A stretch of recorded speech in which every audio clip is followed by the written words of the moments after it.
মোল্লা পরিবারের পক্ষ থেকে সকলকেই অভিনন্দন জানাচ্ছি।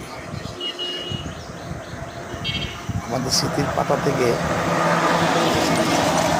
আমার ইউটিউব চ্যানেলের পক্ষ থেকেও সবাইকে অভিনন্দন জানাচ্ছি। গাছটি প্রতিষ্ঠা করেছিল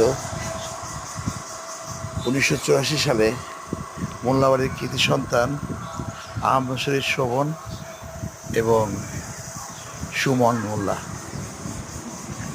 আমরা গর্বের সাথে আজ সেটা স্মরণ করছি। আমার এতদিন জানা ছিল না যে আসলে এই গাছটি কে রোপণ করেছিল।